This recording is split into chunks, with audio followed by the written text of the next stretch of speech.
सुनी हुई है आपने पहले, है ना? सुनी हुई है ना? सुना दीजिए, दोबारा सुना दीजिए, हैं? एक बार दोबारा फिर से सुना दीजिए। तो नारद जी जा रहे थे, एक ब्राह्मण थे, बड़ी भक्ति करते थे भगवान की, है ना? वही मोची भी तो अपना कर्म करते हुए भगवान का ध्यान करते थे, हमेशा भगवान के ध्यान में रहते थे। तो नारद जी पहले ब्राह्मण से मिले, ब्राह्मण ने कहा आप तो भगवान से मिलते रहते हैं, भगवान से पूछिएगा कि मुझे भगवत धाम की प्राप्ति कब होगी, है ना? और मुझे बताइएगा। नारद बोले ठीक है। तो फिर मोची मिला आगे रास्ते, मोची ने भी यही प्रश्न किया, शॉर्ट में बता रहा है कि मुझे भगवान की प्राप्ति कब होगी, भगवान से पूछिएगा, बताइएगा, मैं कब भगवान के धाम को वापस जा पाऊंगा। और नारद जी गए अपना भ्रमण करते हुए, दोबारा फिर वापस आए, है ना? तो ब्राह्मण ने पूछा भगवान क्या कर रहे थे, है ना? तो उन्होंने बताया, नारद जी ने, भगवान सुई की उसमें से छेद में से हाथी को निकाल रहे थे। कहते ये कैसे हो सकता है, ब्राह्मण कहता, है ना? तो फिर वही मोची को पूछा, मोची ने पूछा भगवान क्या कर रहे थे।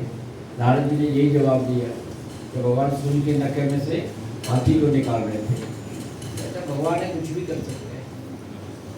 भाव मोची तो भगवान है, भगवान कुछ भी कर सकते हैं, है ना? तो फिर नारद जी आए तो ब्राह्मण ने पूछा, भगवान के पास गए तो भगवान से पूछा, प्रभु इनमें से कौन आपको भगवत धाम को पहले प्राप्त करेगा? तो भगवान ने कहा मोची प्राप्त करेगा। कहते हैं ऐसा कैसे? देखो उसको पूर्ण विश्वास, पूर्ण विश्वास उसको। ब्राह्मण को भी कई जन्म लगेगा।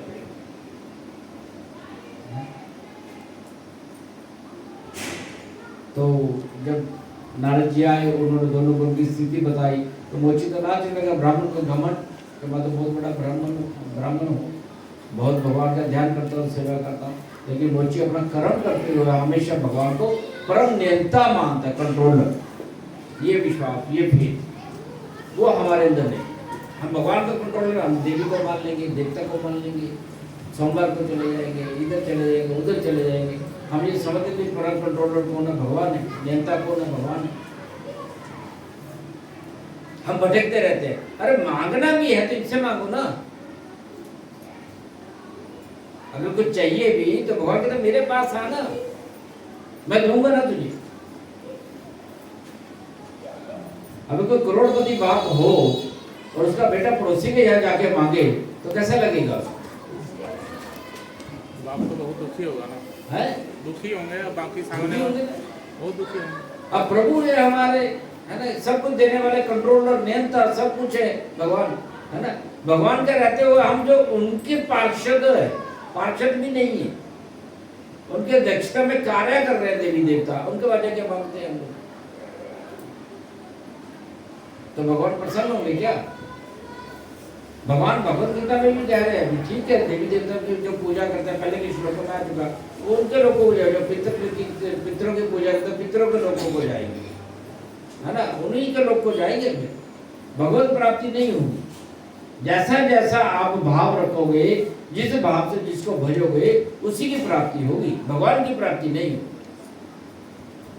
भगवान की प्राप्ति बहुत सरल है, हृदय को सरल बनाना पड़ेगा बस, और कुछ नहीं, सिंपल है। ये मानना पड़ेगा जो कुछ हो प्रभु आप ही हो, आप ही के अधीन हो। अब जैसे चाहो वैसे रहो, जहां चाहो वैसे रहो। ये कंट्रोलर मानना पड़ेगा। परम नियंता भगवान है, हमारे हाथ में कुछ भी नहीं। अगर ऐसा होता तो अंबानी ब्रदर, एक ब्रदर तो कंगाल हो गया, एक बढ़ते ही जा रहा आगे। तो बाप ने तो दोनों को बराबर दिया था, ऐसा क्यों? अब सोचिए, कर्मों का फल, हमारे प्रारब्ध, हमारे कर्मों के अनुसार ही हमारा निश्चित है सब कुछ। एक एक पल निश्चित है, कब कहाँ पे रहेंगे, क्या खाएंगे, क्या पिएंगे, क्या नहीं करेंगे, वो निश्चित है। पर डिपेंड करता है कि हम अपने उन कर्मों को चमकाते कैसे। ये निर्भरता, ये आज़ादी भगवान ने हमें दी है, उसमें भगवान हस्तक्षेप नहीं करता। हमारे जो कर्म करने का अधिकार है ना, उसमें भगवान हस्तक्षेप नहीं करता। नियति हमारी निश्चित, एक एक सांस हमारी गिनी हुई है, किसको कब कहाँ कैसे मृत्यु प्राप्त होगी, किसका कब कहाँ जन्म होगा, वो हमारे कर्मों के आधार पर पहले से निश्चित है। कौन धोखा देगा, कौन फायदा देगा, किसके साथ क्या संबंध है हमारा, कौन संबंधी बनेगा, ये पहले से नफा नुकसान वो भगवान द्वारा निर्धारित है, क्योंकि हमारे कर्मों के आधार। अब ज्योतिषी में कुछ बताता है तो किसके आधार पर बताता है? हमारा ज्योतिष फल बनता है जो, वो हमारे कर्मों के आधार पर बनता है। इसलिए हम चाहकर भी अपने बच्चों को खुश नहीं कर सकते, समाज को खुश नहीं कर सकते। हर माता पिता चाहता मेरे बच्चे खुश रहे, पर होता नहीं है ना। कोई चाहता बीमारियां नहीं आए। दो बहनों की शादी होती है, एक करोड़पति बन जाती है, एक करोड़पति से भी करोड़पति बन जाती है, अच्छे घर से जाकर। क्यों? भाग्य अपना अपना है, भाग्य अपना अपना है। अगर हमारे अपने कर्म अच्छे हैं, हमारे भाग्य में लिखा है, तो भरे घर, खाली घर से भी लड़की भरे भर के चली जाएगी। घर में कुछ नहीं है तो भी भर के चली जाएगी, इतना उसको दहेज अपने आप मिल जाएगा, भगवान की कृपा हो जाएगी। अगर उसके भाग्य में नहीं है तो भरे घर से भी खाली आ जाएगी, करोड़पति बाप होगा तो भी खाली आ जाएगी, नहीं मिलेगा। भाग्य शादी कर दी, आगे खाली।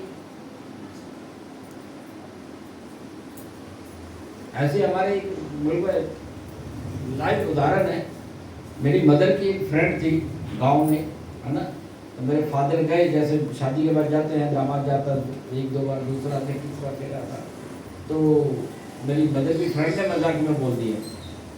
तो गांव के लोग तो शहर जाने के इच्छुक होते ही है ना, कि भाई इसको भी ले जाओ, करतारपुर उनका नाम था, हम मौसी को, कि इसको भी शहर ले जाओ, इसके भी लड़का ढूंढ दो अपना कोई दोस्त।